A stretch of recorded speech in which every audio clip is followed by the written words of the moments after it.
I'm Captain Reagan Coleman, and I had just turned 34 the morning my mother stood in my old bedroom and asked me to pretend I wasn't who I am.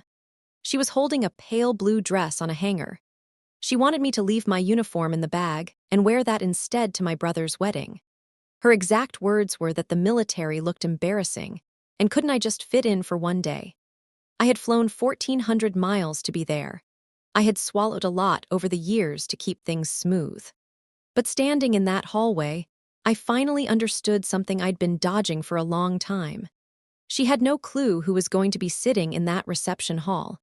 And to be fair, neither did I. What happened when I walked through those doors is something I'll carry with me forever.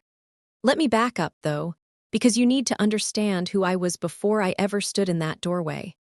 My whole apartment near the base fits in a single duffel. I like living light. My boots stay by the door, my coffee stays strong, and most nights I'm out cold before 10. The Marines I serve with know me in a way my own relatives never bothered to try. We've eaten out of the same ration cans. We've pulled the same overnight watches. When one of us falls apart at 2 in the morning, the rest of us stay awake with them. That's the closest thing to family I've ever fully trusted. My blood family is more like a foreign country. There's a language spoken there I never quite picked up. I'm the older kid, the one who left at 18 and didn't come home the shape they wanted. I mail birthday cards. I show up for the funerals. I grab the heavy suitcases so nobody has to ask twice. For as long as I can remember, that's been my job in the Coleman house. Keep everything calm, carry the load. Don't make anyone uncomfortable. So when my mother phoned and asked me to come home for Blake's wedding, I said yes before she'd even finished asking. I always say yes. I booked the ticket. I pressed my uniform out of pure habit, and I told myself the trip would be nothing complicated. Give a toast, dance a little, catch my flight back. I plan operations for a living and I'm good at it. Predicting my own family, though I've never managed once. Here's the thing I still can't explain about myself. I can hold steady when people are shooting at me. I can give an order knowing lives depend on it. But put my mother in front of me with that disappointed look, and I shrink to half my size. That weekend, I found out exactly what that habit had cost me. The thing about being overlooked is that there's never one big moment you can point to. It's 1,000 tiny ones stacked up over years. When I enlisted, my mother told the neighbors I was taking a little time to sort myself out. When I got my commission, she didn't come. She had a charity lunch she said she couldn't reschedule. When I made rank, she immediately changed the subject to my cousin's kitchen remodel. After a while, I just stopped bringing any of it up.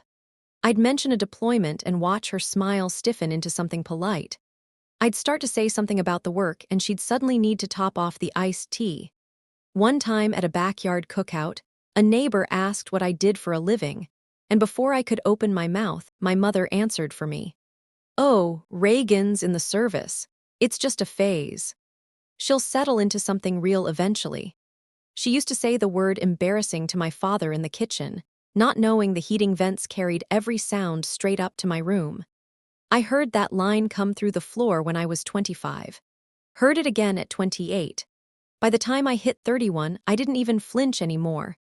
I just got quieter. I gave up explaining a long time ago because you can't argue somebody into respecting you. I learned that lesson the slow way. So I turned into the daughter who wired money on Mother's Day and never said a word about her job. And honestly, everybody in that family seemed just fine with the setup. Nobody once asked what I actually did out there. Not my mother, not my father, not my brother. They had a version of me stored in their heads, and it was simpler for everyone if I just matched it. The strange part is that I almost did, right up until I couldn't anymore.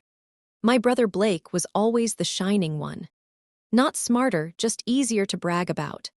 Good college, a finance job in the city, the kind of wristwatch that's supposed to say something about where a man is headed.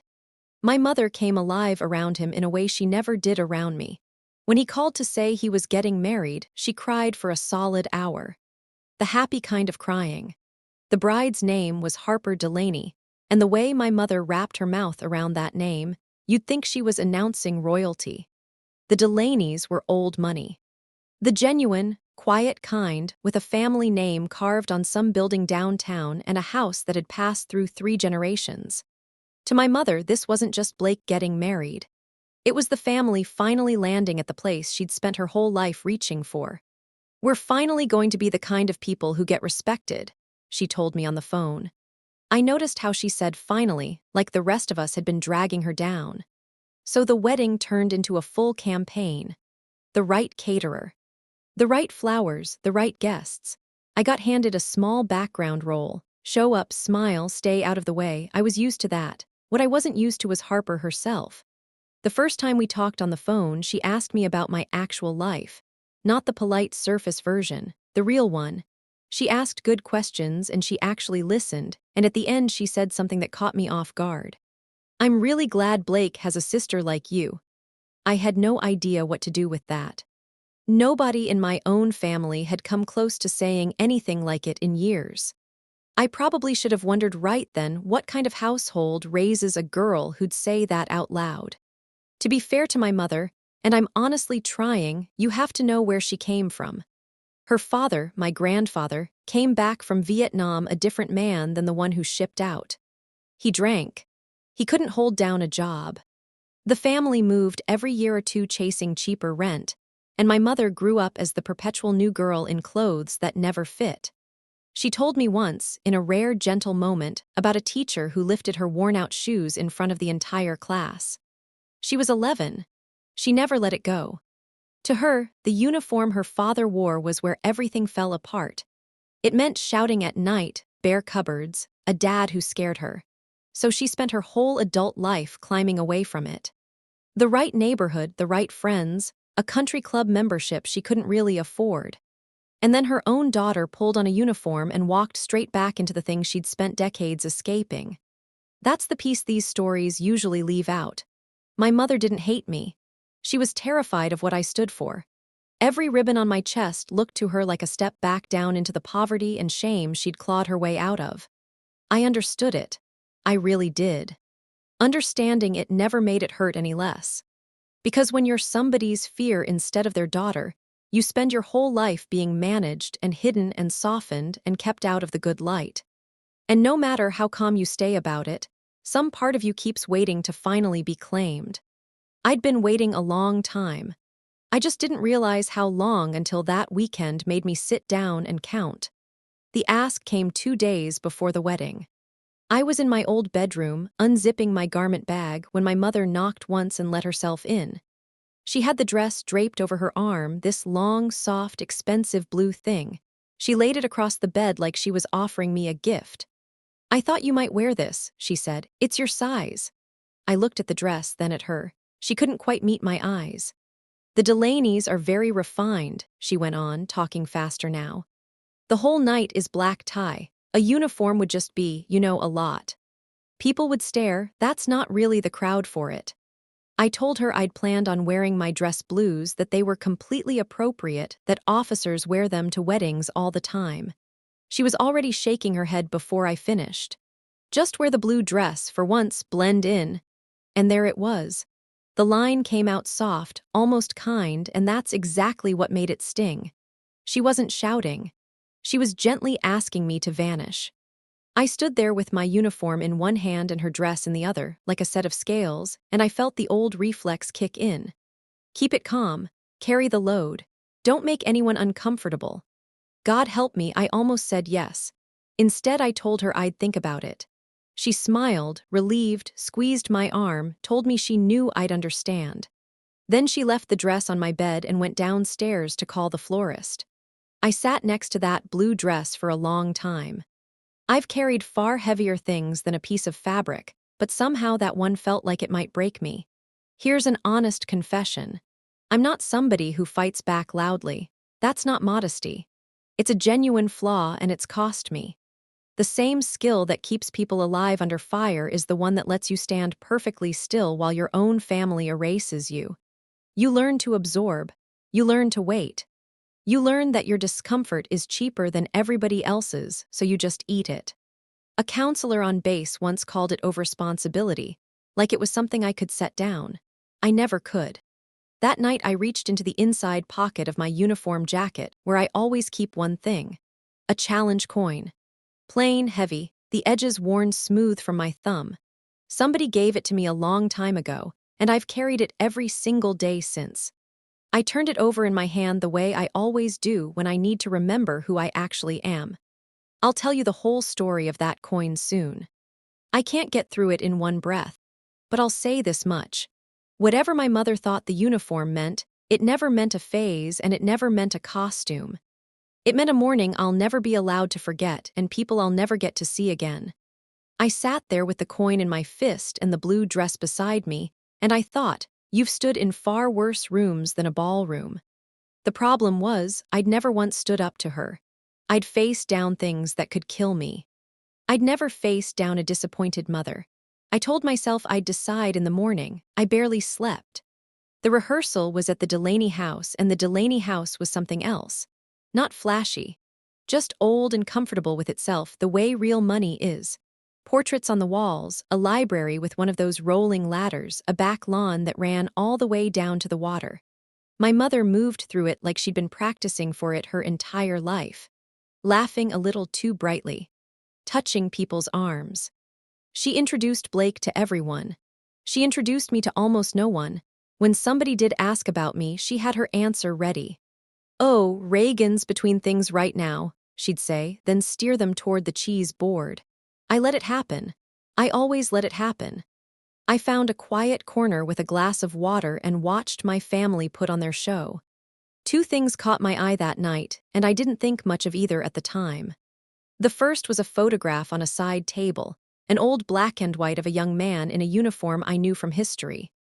A Marine, jaw set, eyes steady. The second was an older man across the room, silver hair, straight back, who held my gaze a beat longer than felt normal. He didn't say anything. He just gave the smallest nod and turned away. I figured he was being polite. Something about that whole house felt strangely familiar, and I couldn't have told you why. I blamed it on nerves and the smell of furniture polish. I should have paid closer attention. I was so busy shrinking myself down that I missed the most important thing in the room. The Delaneys were not who my mother thought they were, and by the time I figured that out, it was already too late to walk it back. Back in my old room that night, I unzipped the garment bag all the way and looked at the dress blues hanging in the lamplight. The dark coat, the standing collar, the eagle, globe, and anchor catching the light on every button. I don't talk about it much, but the first time I was allowed to wear that uniform, my hands shook. Not from fear, from the weight of what it asks of you. Every part of it follows rules. Nothing extra, no flourishes. Every ribbon has to be earned in a specific way, worn in a specific order, and there's no faking any of it. That's what I love about it, honestly. It can't lie. It tells the exact truth about a person whether they want it told or not. The blue dress was still folded on the chair where she'd left it. Soft, pretty, forgettable. The kind of thing you wear when you want to be remembered as nice and nothing more. I held the two of them up, one in each hand, and I noticed something. When I pictured walking and wearing the dress, I felt relief. When I pictured the blues, I felt afraid. And for the first time in years, the fear interested me more than the relief did. Fear usually means you're standing close to something that matters. I zipped the bag back up without deciding and set it by the door. I told myself I still had time. What I didn't have time for was the conversation that hit me the next morning before I'd even had coffee. Blake found me in the kitchen at 7. He had 2 mugs and the careful expression of a guy about to ask for a favor. He set the coffee down, leaned on the counter, and tried to sound relaxed. "So, about the uniform thing," he said. I waited. He rubbed the back of his neck. "Look, the Delaneys are kind of formal, and I really don't want this to turn into a whole thing, you know. It's my one day. I want it to go smooth, just be normal for me for one day." There it was again, wearing different clothes, be normal. Like I'd been abnormal this whole time.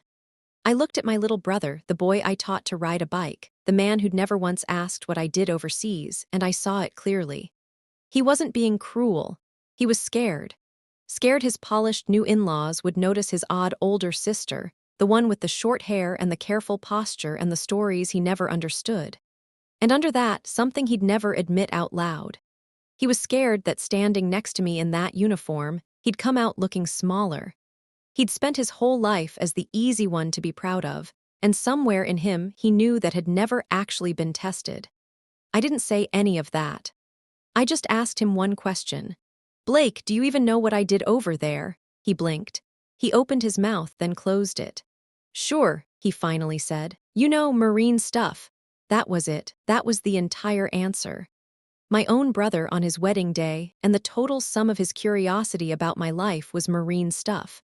I told him I'd be there and I'd behave, and I walked out before he could see my face. The family lunch that afternoon was a whole chorus. A couple of aunts, an uncle, 2 cousins, all crowded around my mother's table, and eventually the topic landed on me. It started gentle. "So, Reagan, are you seeing anyone?" When I said no, my Aunt Sharon made a soft, sad little sound like I'd reported a death. "You know," she said, "you're not getting any younger, and that kind of life can't last forever." That kind of life. My uncle chimed in that he'd read somewhere the military was shrinking. Wasn't I worried? A cousin asked whether I'd ever thought about a real career once I got out. Each comment landed like a small stone, and I sat there and let them pile up, smiling, passing the rolls. My mother watched it all with a quiet satisfaction. This was her family, speaking her language, confirming her version of me. I'd spent so many years being the one who absorbs everything that I didn't even notice I'd gone silent. I just got smaller and smaller at that table until I was barely there at all. But one person didn't join in. My Aunt Paula, my mother's younger sister, sat at the far end and never said a word. She kept looking at me, then down at her plate, then over at my mother, and her mouth kept going thin and unhappy. At one point she started to say something, stopped herself, and reached for her water instead. I noticed it the way you notice a door standing open in a house you thought was empty. I didn't know what it meant yet, but Aunt Paula knew something the rest of that table didn't, and it was clearly eating at her. 2 hours later, she'd do the thing that changed the entire weekend, and she'd do it almost by accident. After lunch, I went upstairs and did something I'm not proud of. I tried on the blue dress. I told myself I was just checking the fit. That's a lie. I was seeing whether I could actually disappear, and whether disappearing might be easier than the other option. The dress fit perfectly, of course. My mother always had a good eye. I stood in front of the old mirror in my childhood room and looked at the woman in that soft blue fabric, and she was lovely, and she was a total stranger. She had no edges. She had no story. She was exactly what everyone downstairs wanted me to be, which is to say, she was nobody in particular. She was someone I'd been pretending to be for years, and seeing her that clearly made my chest hurt. I thought I could do this. I could wear the dress, get through the toast, get on the plane, and keep the peace the way I always have. Nobody gets hurt. Everybody stays comfortable. And I go home, put the coin back in the jacket, and tell myself it doesn't matter what they saw, because I know the truth. Except I'd been telling myself that for a decade, and it had quietly turned into a way to never once be brave in front of the only people who could actually wound me. I was still standing there in that empty, beautiful dress, the decision hovering just out of reach, when my phone buzzed on the dresser. A text from Aunt Paula. No words, just a screenshot. I picked it up and the whole floor tilted under me. Before I tell you what was in that screenshot, I have to tell you about the coin, because both things hit me in the same hour and I can't separate them anymore. The coin belonged to Cody. Lance Corporal Cody Wallace, 20 years old, from a town in Indiana with one blinking traffic light. Cody was the kid who kept candy stashed in his cargo pocket just to hand it out. He used to call me ma'am in this exaggerated, grinning way that should have been annoying and somehow never was. The week before everything went wrong, he pushed the coin into my hand after a brutal day and said, "For luck, ma'am, you hang on to it." I laughed and tried to give it back. He wouldn't take it. So I kept it. I still have it. He doesn't. That's the part I don't say out loud, even now, 7 years later. There was a road and a morning and a vehicle that should have made it through and didn't. 3 of my Marines came home because of decisions made in about 90 seconds. Cody wasn't one of the 3.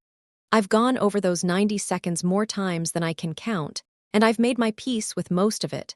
the way you make peace with something that will never be finished. The coin is how I carry him.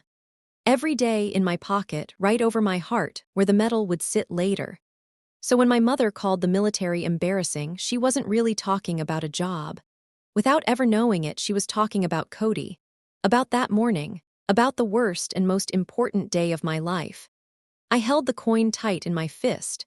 Then I looked down at my phone and read the screenshot, and everything changed. It was from a group text. The thread was titled Wedding Logistics, and everyone was in it. My mother, my father, Blake, the aunts, the cousins. Everyone except me. Aunt Paula had forwarded it to me with no message at all, the way you hand someone the truth and then step back. I read it once and didn't believe it. Then I read it again. My mother had typed out a string of messages that morning that I can still recite from memory. Please make sure nobody encourages Reagan to wear the uniform. The Delaney's are extremely refined, and it would be humiliating. Seat her at table 12, toward the back, away from the head table. And then the line, spelled out in a family group chat for everyone but me to see. The military is embarrassing, and I refuse to let her turn Blake's wedding into a parade. There were little thumbs-up reactions underneath it. A cousin had replied, lol agreed. Blake had answered with one word. Fine. My father hadn't replied at all. I sat on the edge of my childhood bed in a borrowed blue dress and read the whole thing a third time. The strange thing is, I didn't cry. I didn't shake. I went very, very still, the way I do when something serious is happening and panic would only cost lives. There's a kind of calm that isn't peace at all. It's the calm right before a decision. I set the phone on the bedspread, screen up, my mother's words still glowing there. Table 12, toward the back. A parade. And I sat in the quiet and finally let myself understand exactly what my place in this family had always been. I want to be honest about what I felt because it wasn't rage. People always expect rage. Rage would have been easier. What I felt was clarity, cold and clean, like stepping outside into winter air. For 10 years, I'd told myself a story. The story was that my family just didn't understand me, but that underneath it all they loved me, and the hiding was only my mother's way, and someday they'd come around. That story died right there on the bedspread. They understood me fine. They'd made their decision. I picked the phone back up and read the thread one more time, slower, and that's when I caught the timestamps. My mother sent the message at 11:40. The chat showed my father's phone reading it at 11:42. He saw it. He read the words, "The military is embarrassing," 2 minutes after she typed them, on the morning of his son's wedding about his daughter, and he said nothing. Not one word. The silence was its own message, and I'd been receiving it my whole life without ever reading it right. My father wasn't the quiet, decent man stuck in the middle that I'd made him out to be. He was a man who watched me get erased year after year and chose his own comfort over me every single time. Somehow that hurt worse than my mother's lying. Her cruelty at least cost her something, a fear she was running from. His cost him nothing. He just had to stay quiet, and he was so good at that. I stood up. I peeled off the blue dress. I hung it back on the chair and smoothed it flat, almost tenderly, like I was saying goodbye to a version of myself.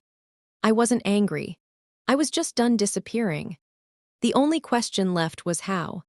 That afternoon, I drove to the venue early because I needed air and a task. The reception was in the ballroom of a historic club the Delaney's had been using for generations. I walked the room while the staff set the tables, just to ground myself, the same way I'd walk a position before anything happened. And I started noticing things. There was a small brass plaque by the entrance I'd missed before, dedicating a scholarship fund in someone's memory. There was a display case in the hall full of old photographs, and more than one showed men in uniform. Then Harper found me, lovely and a little frazzled in her rehearsal clothes, and we walked a slow lap together. She pointed at one of the photographs without breaking stride. "That's my grandfather," she said, warm and easy. "He served. He's the reason this whole family is the way it is."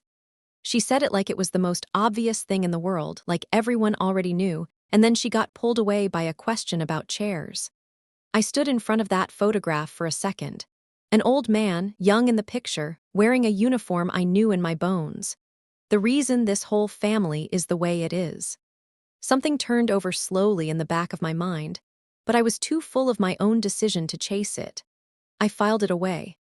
I keep doing that in this story, don't I, noticing the most important thing and walking right past it. In my defense, I had a lot on my plate. I'd spent the whole afternoon deciding to stop hiding from my family. I had no idea the family I was about to gain had spent generations learning to honor the exact thing mine was ashamed of. The night before the wedding, I made my choice. I laid the dress blues out flat and square on the bed and I went over every inch. I want you to understand this wasn't about revenge. I wasn't planning to wreck anyone's day. I wasn't going to give a speech or cause a scene or breathe a single word about that group chat.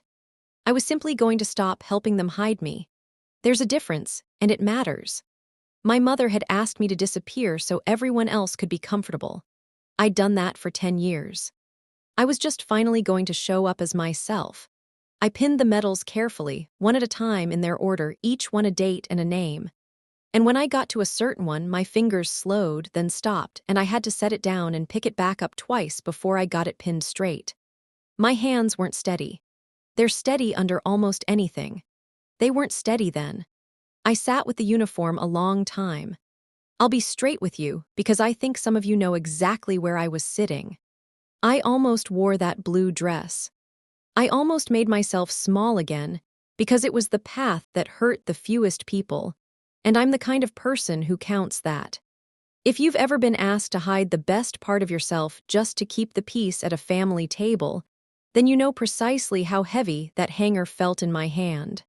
The day of the wedding, I got to the venue before most of the guests, garment bag over my shoulder, and I made one decision that tells you everything about how I wanted to handle this. I didn't wear the uniform to the ceremony. I changed into plain clothes and slipped into a back pew because the ceremony belonged to Blake and Harper, not me, and I refused to pull a single eye away from them on their day. That was my line.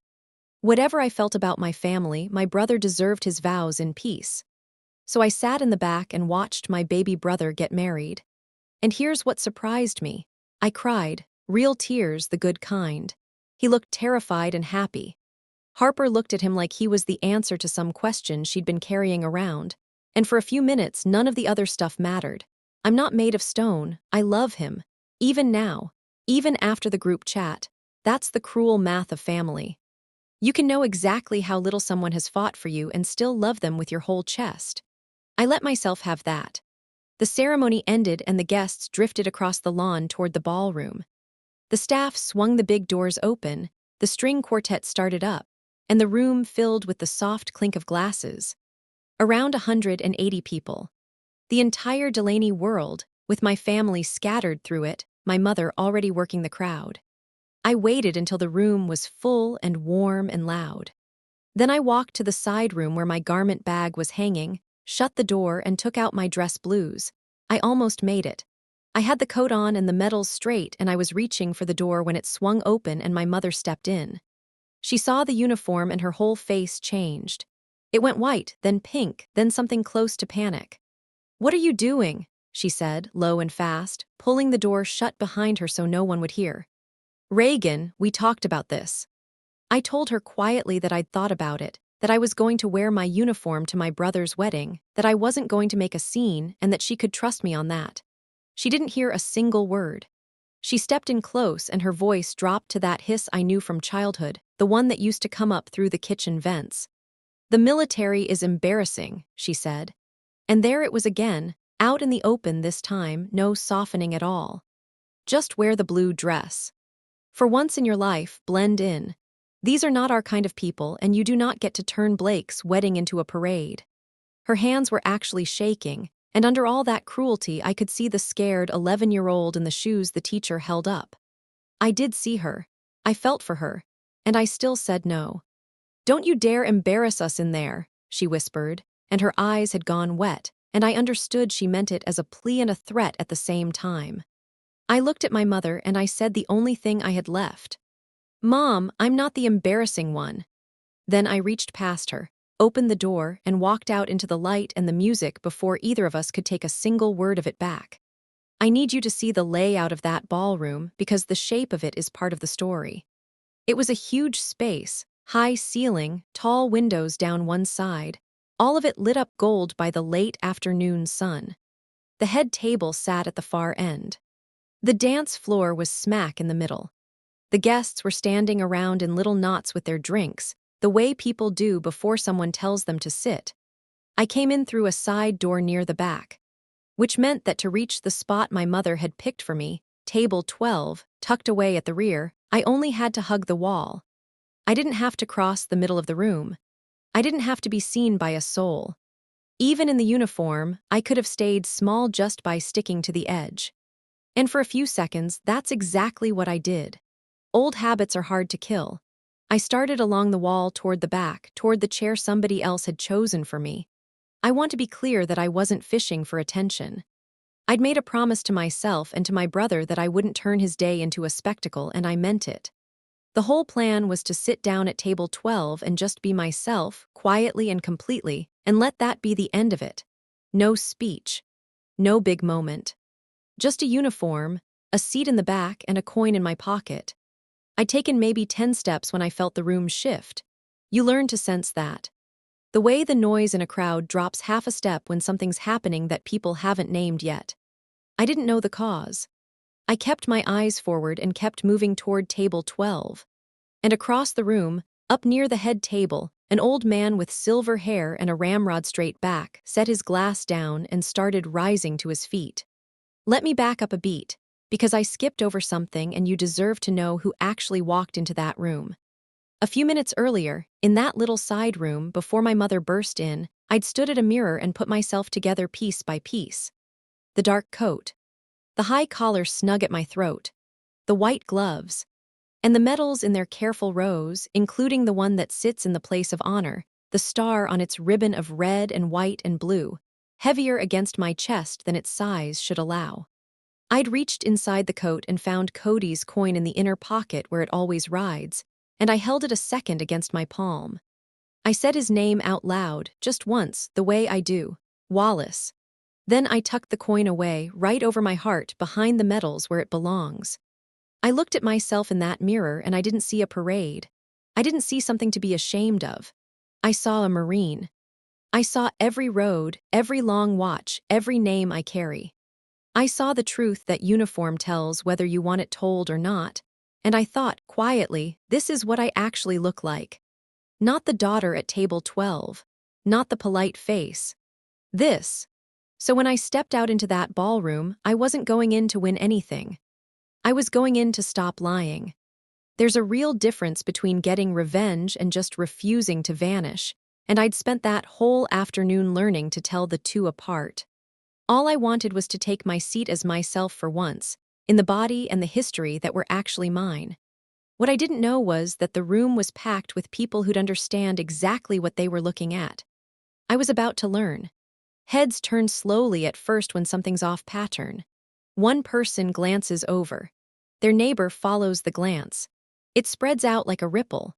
That's what happened as I moved along the back of that ballroom in dress blues. A woman near me stopped talking mid-sentence. A man tapped his wife's arm and tipped his head toward me.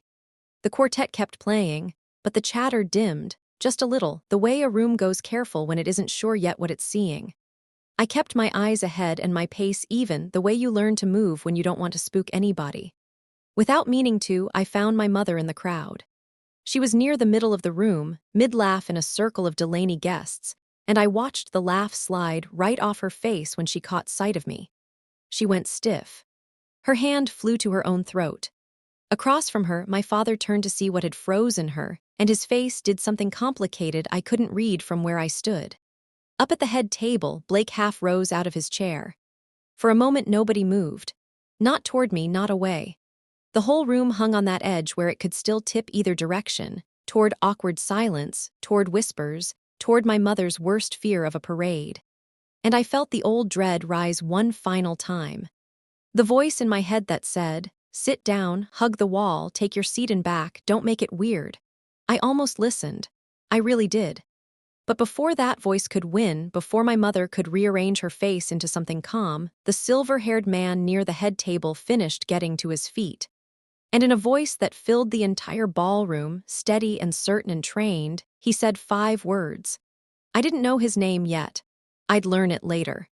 Sergeant Major Walter Briggs, retired, 32 years in the Corps, a guest of the Delaney family and an old friend of Harper's late grandfather. But in that instant, all I knew was that an old man across the room had locked his eyes onto the rose on my chest, on one ribbon in particular, and that his whole bearing had changed. A second ago, he'd been a soft, social wedding guest. Now he stood like a man at attention, shoulders squared, chin level, and his eyes had gone bright and hard with something I recognized because I felt it myself. Recognition. He knew exactly what that star meant. He'd probably stood shoulder to shoulder with men who'd earned one. He'd maybe carried friends who never lived to wear it. You don't put in 30-plus years in that world without being able to read, across a crowded room, what that decoration says about a young officer. His glass was already on the table. His napkin had slipped off his lap onto the floor, and he hadn't even noticed. The whole room split its attention now between me and this old man rising at the head table, and the quartet finally stumbled and went quiet, one instrument at a time, until the only sound left was a single violin trailing off into nothing. My mother was frozen dead center, caught between her son's wedding and the daughter she'd tried to file away in the back.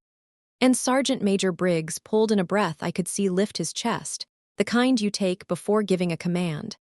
Then he handed the room the truth my own family had spent 10 years refusing to say out loud. Silver star in the room, that's what he said. 5 words, pitched to carry across a parade ground. Steady, clear, final, silver star in the room.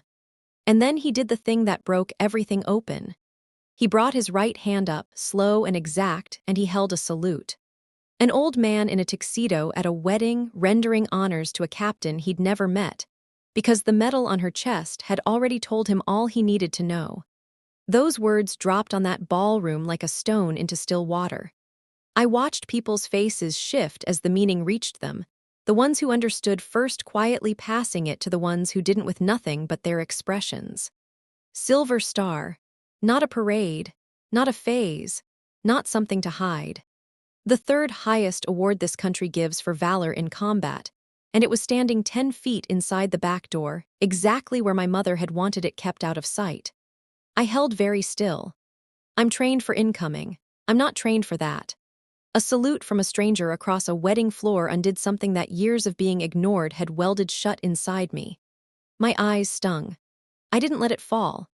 I came to attention and I returned his salute, crisp and clean, the way Cody would have wanted. And in the quiet after that, in the held breath of 180 people, I heard a chair scrape somewhere to my right, then another to my left. Then a third near the windows. People were standing, not the whole room, specific people. And it hit me as I glanced around that I wasn't the only one in that ballroom who knew what that ribbon cost. They rose one at a time, and I'll see it every day for the rest of my life.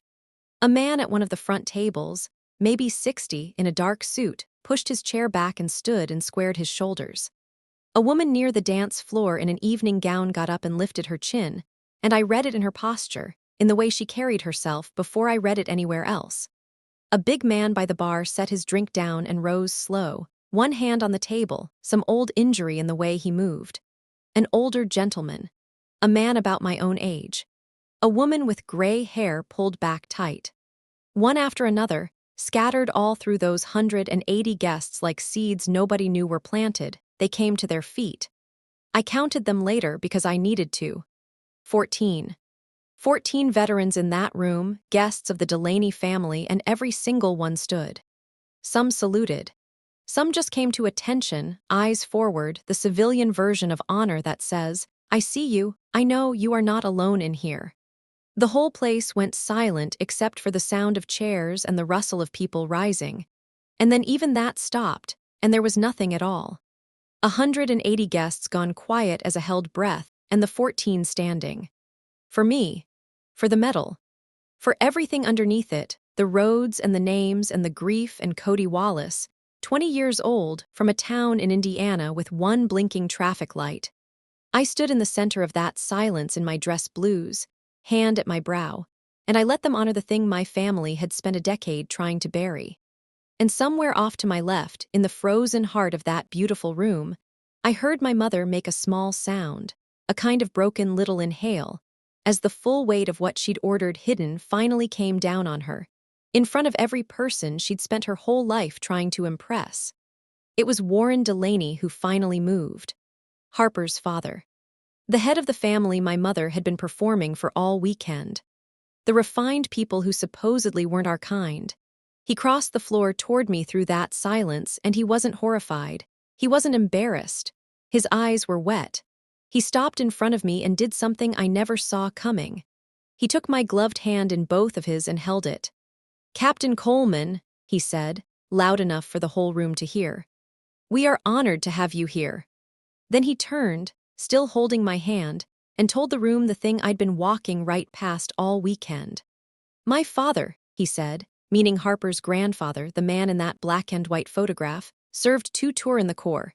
He came home and built this entire family on one rule: that we never ever forget what people like the captain pay, so the rest of us get to stand around in a room like this. He nodded toward the brass plaque by the door. The scholarship. The foundation in the old man's name. Half the people standing in that room, the 14 and then some, were there because the Delaneys had spent 3 generations pulling veterans close and honoring them out loud.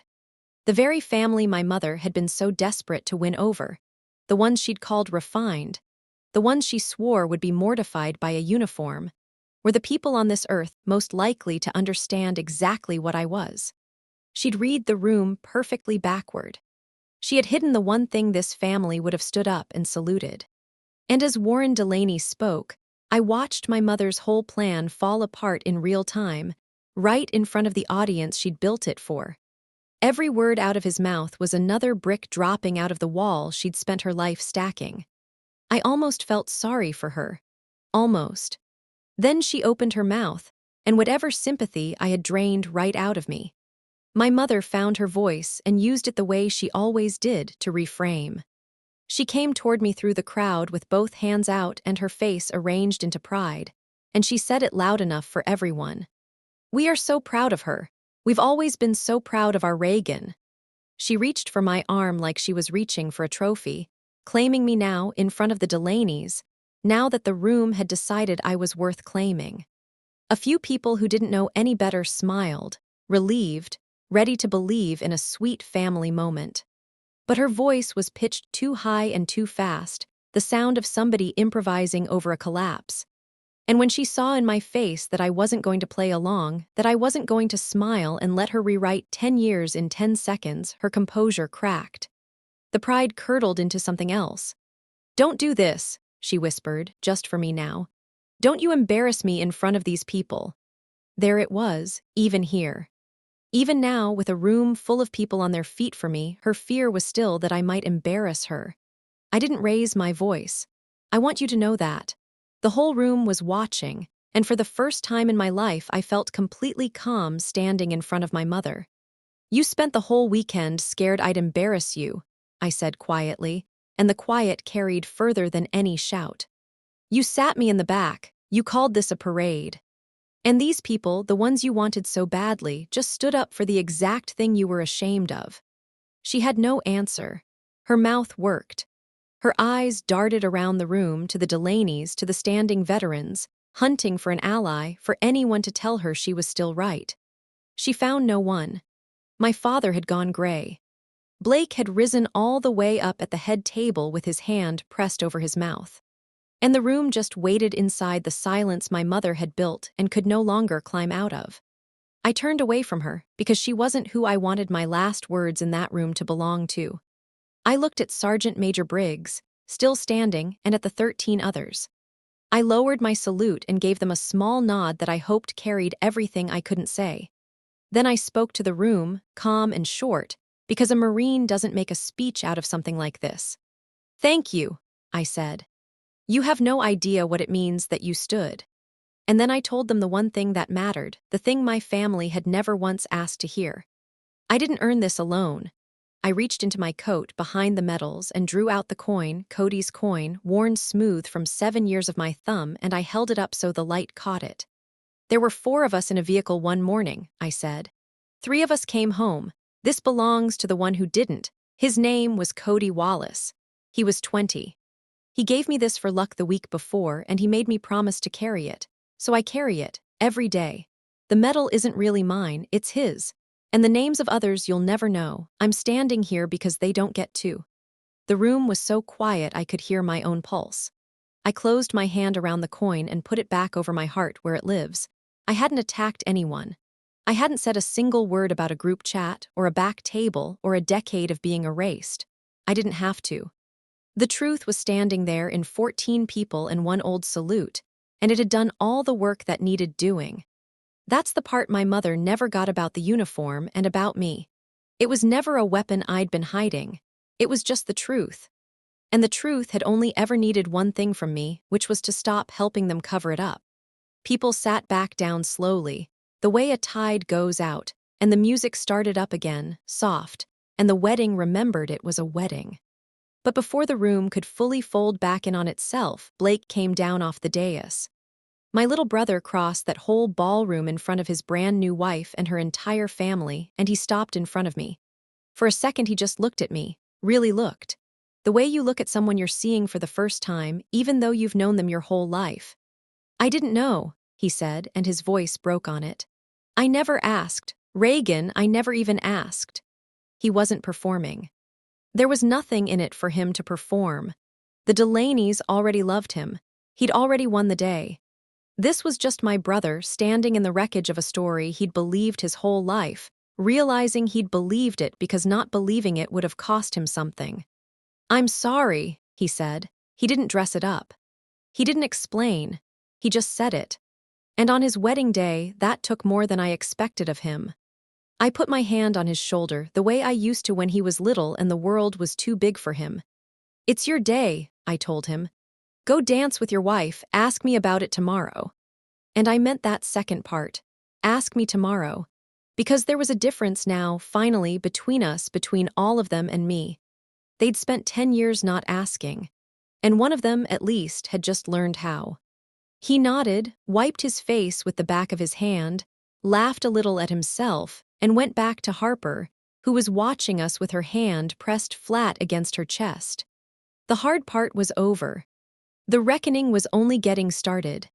My father found me by the windows a little later, away from the music. He looked older than he had that morning, smaller somehow, and he was holding something, an envelope, soft and creased. The kind of soft paper gets when it's been handled and put away and taken back out 100 times. He held it out to me. I kept this, he said. They sent it, after. He meant the letter. The official one. The one the Corps sends a family when something like a silver star happens, the one that lays out in careful language what your daughter did and what it cost. I never knew it had reached them. I should have said something, he said, and his voice was rough. All these years, I read this and I put it in a drawer and I let your mother decide who you were. I'm ashamed of that. I want you to know I'm ashamed. I looked at my father, at that envelope worn soft from being read in private and hidden in public, and I felt the old pull to make it easy on him, to say it's fine, Dad, don't worry about it. I didn't. It's not okay, I said gently, because gentle and honest can live in the same sentence. But I'm glad you finally said it. He nodded. He didn't argue. And for the first time in my life, my father and I stood together inside a true thing, even though the true thing was that he'd failed me. It wasn't forgiveness. It was a start. My mother tried one more time near the end of the night, over by the coat check away from the crowd. She'd had time to rebuild her face. Reagan, she said. We should just put all this behind us. You made your point. Let's not let it wreck the family. It, she called it, like the problem was the truth and not the years of hiding it. I didn't fight her. I was done fighting her. Mom, I said, I'm not putting anything behind us and I'm not wrecking anything. I'm just not hiding anymore. If you want me in your life, I'll be there, in my uniform, with my name and my history, same as everybody else. But I won't sit in the back of it again. That's the line, take it or leave it. She didn't answer, which was an answer all its own. The rest of it came quietly, the way real consequences tend to. Warren Delaney asked me to speak at his foundation's dinner that fall, and I said yes. Harper started calling me on Sundays just to talk, and she meant it. The cousins who'd stacked their little stones at that lunch table got suddenly very interested in my career. And my mother's careful standing with the Delaneys, the thing she'd schemed the entire weekend to protect, never quite recovered. The room had seen. You can't unsee a thing like that. I flew home 2 days later with the coin in my pocket, right over my heart where it rides. Cody would have laughed himself sick at the whole scene, an old sergeant major on his feet, a room full of strangers standing, and me in the middle of it, finally done shrinking. I think he'd have told me it took me long enough. He'd have been right.